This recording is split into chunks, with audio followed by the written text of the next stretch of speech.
नमस्कार. मी डॉक्टर मेधा कानेटकर, प्राचार्य श्री निकेतन कला वाणिज्य महाविद्यालय नागपूर इथून आपल्याशी संभाषण करते आहे. NEP 2020 म्हणजेच राष्ट्रीय शैक्षणिक धोरण 2020 या संदर्भात जर बोलायचं झालं तर सगळ्यात महत्त्वाचा मुद्दा म्हणजे मातृभाषेतून शिक्षण हा आहे. विद्यार्थ्यांना मातृभाषेतून शिक्षण घेण्याची मुभा या राष्ट्रीय शैक्षणिक धोरणामध्ये देण्यात आली आहे. याचं सगळ्यात महत्त्वाचं कारण म्हणजे ज्यावेळेला एखादी व्यक्ती लहानाची मोठी होते, बालपणापासून मोठ्या वयापर्यंत जेव्हा जाते तेव्हा ती ज्या भाषेमध्ये शिकलेली असते किंवा ज्या भाषेमध्ये घरामध्ये तिच्याशी बोलल्या जातं, जे भाषेचे संस्कार त्या व्यक्तीच्या मनावर होत असतात, त्याच भाषेतून ती अधिक चांगल्या पद्धतीने, प्रगल्भ पद्धतीने विचार करू शकते. आणि म्हणूनच नवनवीन संशोधन, नवीन कलाकृती आणि नवनवीन आविष्कार जर घडून यायचे असतील तर विद्यार्थ्यांना त्यांच्या भाषेत शिकण्याची मुभा देणं हे फार गरजेचं होतं. आणि तेच आपल्या या राष्ट्रीय शैक्षणिक धोरणाअंतर्गत राबविण्यात येणार आहे की विद्यार्थ्यांना कोणत्याही प्रकारे परकीय भाषेत शिकण्याची सक्ती करता कामा नये. त्यांना त्यांच्या मातृभाषेत शिकता आलं पाहिजे.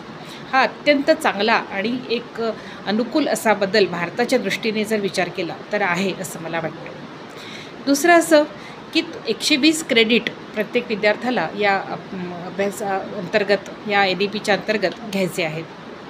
आणि मग ते निवडायचे स्वातंत्र्य देखील या विद्यार्थ्यांना देण्यात आलं आहे. ज्याप्रमाणे आपण हॉटेलमध्ये जातो आणि आपल्याला जे मेनू आवडतात, मेनू कार्ड पाहतो आपण आणि आपल्याला जे पदार्थ आवडतात ते आपण मागवतो आणि मग आपली थाळी सजवतो, त्याप्रमाणेच ज्या विद्यार्थ्याला जे विषय आवडतात, ज्या विषयामध्ये त्याला रुची आहे, त्या विषयांची निवड करण्याची पूर्ण मुभा या राष्ट्रीय शैक्षणिक धोरणात देण्यात आली आहे. हे याचं आणखीन एक महत्त्वाचं वैशिष्ट्य आहे असं मला वाटतं. विद्यार्थ्याला 120 क्रेडिट तो जे वाटेल त्या विषयामध्ये मिळवून ते आपले क्रेडिट अकॅडमिक बँक क्रेडिटमध्ये त्याला जमा करायचे आहेत. एक प्रकारचं एक सेफ डिपॉझिट वॉल्ट आहे की जे तुम्हाला आपल्या पूर्ण शैक्षणिक कार्यकिर्दीमध्ये तुम्हाला त्याचा वापर करता येणं शक्य आहे. एकदा का हे अकॅडमिक बँक क्रेडिटमध्ये तुमचे जे क्रेडिट आहेत ते जमा झाले की तुम्हाला त्याचा वापर देशात करता तर येईलच, पण देशांच्या बाहेरसुद्धा जर तुम्ही गेलात तर त्याचा वापर तुम्हाला करता येणं शक्य आहे. आणि ते एक ऑथेंटिकेटेड, ज्याला म्हणता मान्यताप्राप्त असं एक संकेतस्थळ तुमच्यासाठी उपलब्ध करून देण्यात आलेलं आहे. जर एखाद्या विद्यार्थ्याचं मध्येच शिक्षण थांबलं तर या अकॅडमिक बँक क्रेडिटमध्ये त्याचे क्रेडिट जमा राहतील पुढच्या 7 वर्षांपर्यंत. या मधल्या 7 वर्षांच्या काळामध्ये तो केव्हाही परत शिक्षणाच्या या मुख्य प्रवाहात येऊ शकतो, आपलं शिक्षण पूर्ण करू शकतो. भारतातल्या विद्यार्थ्यांची परिस्थिती आज अशी आहे की बरेच विद्यार्थी अत्यंत गरीब परिस्थितीमध्ये शिकतात. त्यामुळे बरेचदा कौटुंबिक जबाबदाऱ्यांमुळे या विद्यार्थ्यांना आपलं शिक्षण मध्ये सोडावं लागतं. आजही भारतीय विद्यार्थिनींची म्हणजे मुलींची जी अवस्था आहे ती फारशी बदललेली नाही. अनेक समाजांमध्ये आजही मुलींना शिक्षण चालू असतानाच अर्धवट शिक्षणातून त्यांची लग्न करून दिले जातात आणि त्यांना दुसरीकडे पाठवलं जातं. मग अशा वेळेला त्या मुलींचंही शिक्षण अर्धवट राहतं. अशा प्रकारे कौटुंबिक जबाबदारीमुळे किंवा लग्न झाल्यामुळे ज्या मुलामुलींची शिक्षणं अर्धवट राहिली आहेत त्यांना पुढच्या 7 वर्षाचा ग्रेस पिरियड याच्यामध्ये देण्यात आलेला आहे. या अकॅडमिक बँक क्रेडिटमध्ये जर तुमचे क्रेडिट जमा असतील तर तुम्ही पुढे कधीही पुढच्या 7 वर्षांमध्ये आपलं शिक्षण पुन्हा चालू करू शकता. हा अतिशय चांगला फायदा या शैक्षणिक धोरणाचा आहे असं मला वाटतं.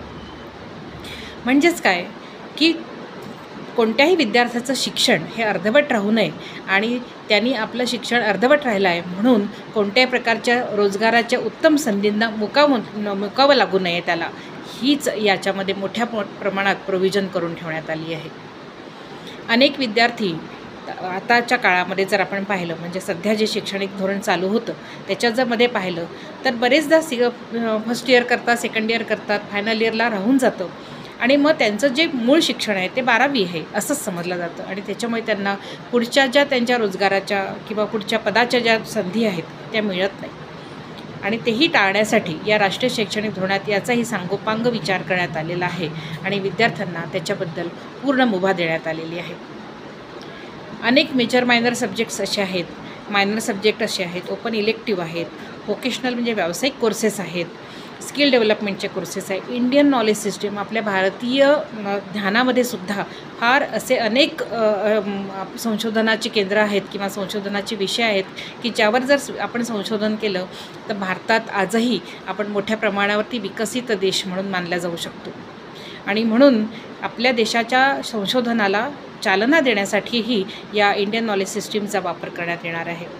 को करिक्युलम ॲक्टिव्हिटीज आहेत की ज्याच्यामध्ये विद्यार्थी आपलं संपूर्ण कौशल्य त्या ठिकाणी दाखवू शकतात.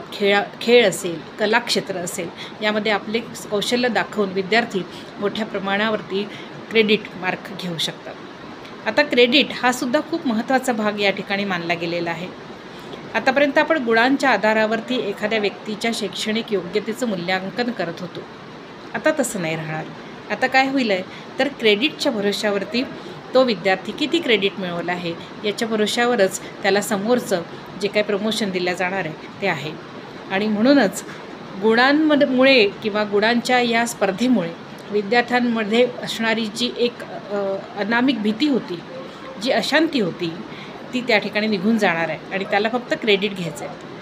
60 तासांचा कोर्स जर तुम्ही पूर्ण केलात तर तुम्हाला 4 क्रेडिट मिळणार आहेत आणि हे क्रेडिट तुम्हाला तुमच्या अकॅडमिक बँक क्रेडिटमध्ये जर जमा केले तर नेहमीकरता वापरता येणार आहेत. विद्यार्थी मित्रांनो, या राष्ट्रीय शैक्षणिक धोरणाचा जर योग्य प्रकारे आपण वापर केला, त्याच्यामध्ये ज्या तरतुदी दिलेल्या आहेत त्याचा जर योग्य प्रमाणात उपयोग करून घेतला तर मला वाटतं याच्यासारखं दुसरं कोणतंही चांगलं शैक्षणिक धोरण आतापर्यंत आलं नव्हतं. अनेक वर्षांच्या बदलानंतर आलेला हा जो बदल आहे, अनेक वर्षांनंतर आपल्याला या बदलाला सामोरं जावं लागतं आहे आणि म्हणून कुठेतरी आपली मानसिकता जी बदल स्वीकारण्याची नसते